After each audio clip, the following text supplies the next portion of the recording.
Hello সবাইকে, কেমন আছো তোমরা সবাই? আশা করছি সবাই খুব ভালো আছো, আমিও ভালোই আছি। তো ভাবলাম ছোট্ট একটা ব্লগ আজকে তোমাদের সাথে শেয়ার করি। সকালে ব্রেকফাস্ট হয়ে গেছে, কাপড়গুলোকে আমি একটু রোদ্দুর দিয়েছিলাম, কেননা এতদিন একদম রোদ্দুর উঠেনি, তো ভাবলাম আজকে একটু রোদ্দুর দিই। তারপর আমার গ্রসারির কিছু জিনিস আনার আছে, তো সেগুলোকে লিস্ট করে রাখলাম, বিকালে আমি আনতে যাব।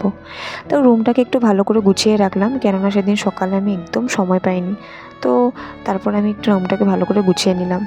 তো ফ্রিজ খুলে দেখলাম যে পনির আছে, তো আজকে তো থার্সডে, পনিরই বানাতে হবে। এই জ্যামগুলো তোমরা খেয়েছো নাকি বলো, হ্যাঁ? তারপর আমি বইগুলোকে একটু দেখছিলাম, কেননা এখন শুধু আমার বই দেখাই হয়, জানি না কবে পড়তে বসবো। না পড়তে বসছি না এক্সাম দিচ্ছি। তো যাই হোক, ঘরটা দেখেছিলে না? ঘরটা খুব সুন্দর, এটা মাছের একটা ঘর ছিল। তো যাই হোক, পনির, ফুলকপি, আলু দিয়ে একটা নিরামিষ তরকারি করেছিলাম সেদিন, খেতে খুব ভালোই হয়েছিল। আর হ্যাঁ, তোমরা আমার আগের ব্লগগুলোতে এত সুন্দর সুন্দর কমেন্টস, কেউ পার্সোনালি মেসেজ করেছো, বা আমার রিলেটিভসরা যারা আছে আমাকে বলেছো আমার ব্লগ খুব সুন্দর হয়, তাদেরকে অনেক থ্যাংক ইউ গো। তো যাই হোক, আজকে এতটুকুই। দেখা হচ্ছে অন্য একটি ভিডিওতে। তোমরা খুব ভালো থেকো।